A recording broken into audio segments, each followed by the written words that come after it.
Assalomu alaykum. Bugun biz Python dasturida takrorlanuvchi algoritmlar mavzusi bilan tanishib chiqamiz. Ya'ni darsimiz mobaynida siz takrorlanuvchi algoritm nima va uning boshlang'ich kirish tushunchalarini o'rganib olishingiz mumkin bo'ladi. Agarda biz biron bir ishni bajarish uchun ma'lum bir harakatni bir necha marta qayta bajarishimiz talab etilsa, bu takrorlanuvchi algoritm deyiladi. Takrorlanish ma'lum bir shart bajarilgunga qadar yokida ko'rsatilgan parametrlar tugamagunga qadar davom etaveradi. Hayotdan misol qilib olsak, o'quvchi testdan yomon baho oldi aytaylik. U to bahosini yaxshilamagunga qadar kitob o'qiydi, qayta topshiradi. Bu yerda yaxshi baho olish shart hisoblanadi. Shart bajarilmaguncha yomon baho olinar ekan. O'qish va topshirish jarayoni takrorlanaveradi. Xo'p, bizda takrorlanuvchi algoritmlarda ko'rib chiqishimiz kerak bo'lgan 3 ta qadamimiz mavjud. Agarda bizdan yig'inda ko'paytma yokida sanoqni hisoblashimiz so'ralsa, biz sanoqni hisoblashimiz uchun har safar takrorlanish yuz berganda son bittadan oshib boradi. Masalan, necha marta takrorlanayotganini sanashimiz kerakligi uchun, ya'ni mana shu holatda. Yig'inda holatda sonlar ketma-ket qo'shib borish uchun ishlatilinadi.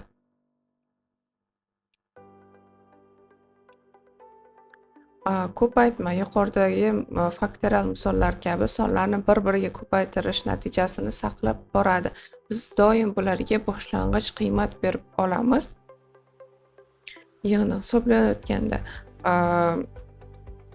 biz yig'indagi asosan 0 qiymatini beramiz, chunki neytral son hisoblanganligi uchun, ya'ni keyinchalik dastur mobaynida o'zgarish bermaganligi sababli.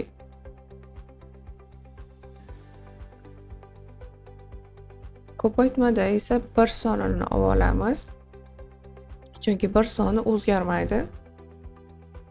Hop, keling buni misollarda ko'rib chiqamiz. Bizga deylik 1 dan 5 gacha bo'lgan sonlar ko'paytmasini hisoblash algoritmini tuzish vazifasi berilgan. Buning uchun biz hozir siz bilan blok sxemani tanishib chiqamiz.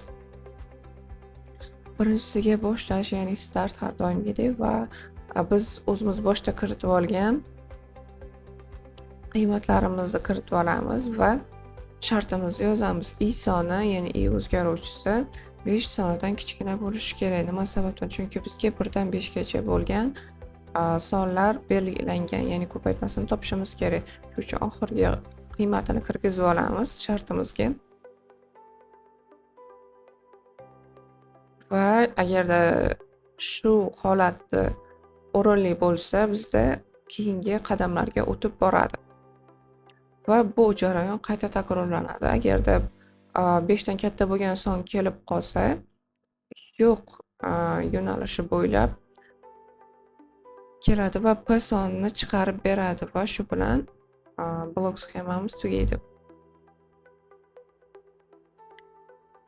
Buni keling pseudokod holatida ko'rib chiqamiz.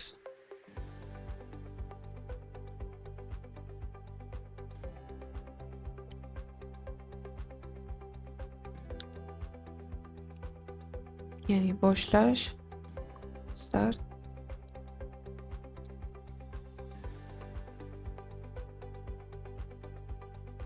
Pga aytganimizdek qiymat berib olamiz. P teng 1.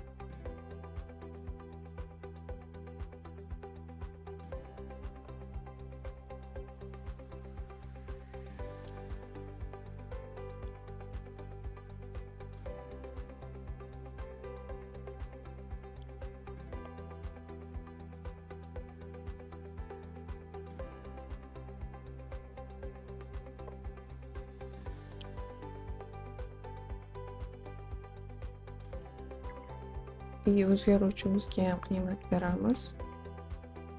Ya'ni bir holatda ko'paytma bo'lganligi sababli. Hop, endi shart beramiz.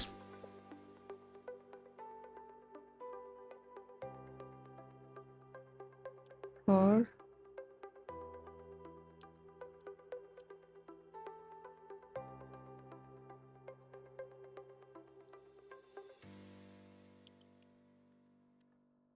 range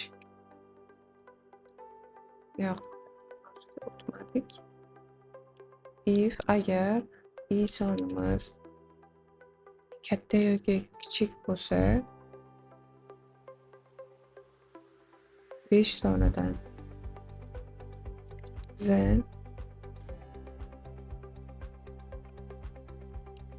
output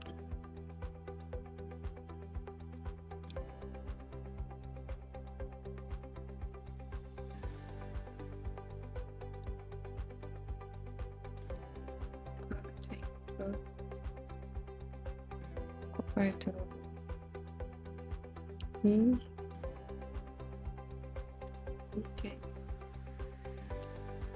plus 2 else aks holda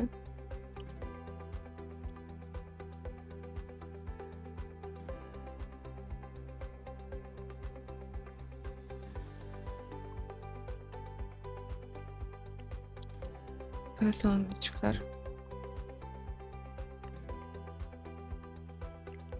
If bilan boshlangan uchun if bilan tugatamiz. Bas, stop. Shu bilan sudo kodimiz tayyor bo'ldi. Keyingi darsda biz takrorlanuvchi algoritmlarni va sikllarni ko'rib chiqamiz. Shu bilan darsimiz tugadi.